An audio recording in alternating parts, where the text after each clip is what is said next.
So welcome everyone. Now अब हामी चाहिँ यो a to the power x डिएक्सको इन्टिग्रेसन कसरी निकाल्ने भन्ने हेर्नेछौँ। सो अहिलेसम्म हामी यसरी गऱ्यौँ होइन। यहाँ ए भनेको के होइन, ए भनेको कन्स्टेन्ट हो होइन।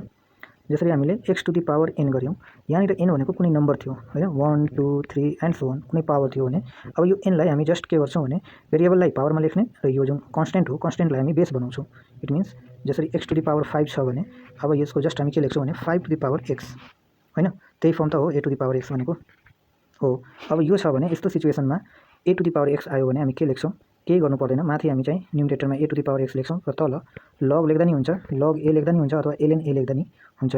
त्यो लग र एलएन के हो त्यो सबैले थाहै होला। You can also write a to the power x by natural log n ln a लेख्छौँ अनि प्लस सी, दुवै तरिकाले लेख्न सकिन्छ।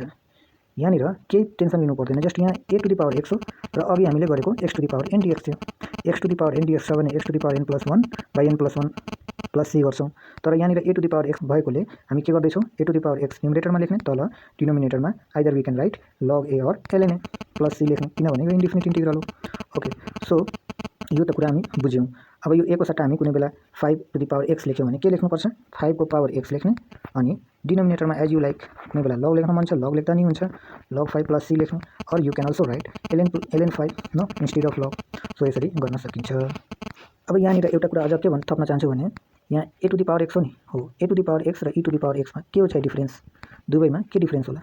डिफ्रेन्स भनेको केही नै छैन, त्यो मात्र अन्डरस्ट्यान्डिङको र कुरा नबुझेपछि यो अर्कै हो यो अर्कै हो मान्छेले भन्छ, तर दुवै भनेको सेम नै हो। ए भनेको यहाँ कन्स्टेन्ट हो, यो ई भनेको युलर नम्बर त्यसको यो पनि एउटा कन्स्टेन्ट नै हो कि होइन।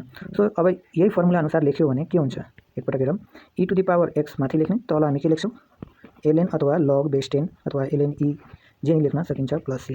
र यहाँनिर लग र ई सँगसँगै भएकोले एलएन लग ईको भ्यालु कति हुन्छ, 1 हुन्छ होइन। सो हाम्रो फाइनल रिजल्ट भनेको e to the power x plus C नै हुन्छ। त्यो हामीले अघि पढेको फर्मुला जुन थियो e to the power x डिएक्सको इन्टिग्रेसन के हुन्छ, e to the power x नै हुन्छ। त्यो कुरा हामीले यहाँ प्रुभ गऱ्यौँ। So I think there is, अब यो हेरिसकेपछि मलाई लाग्दैन कसैलाई केही कन्फ्युजन होला भनेर। So thanks for watching this video. अन्तिमसम्म हेर्नको लागि सबैलाई धन्यवाद।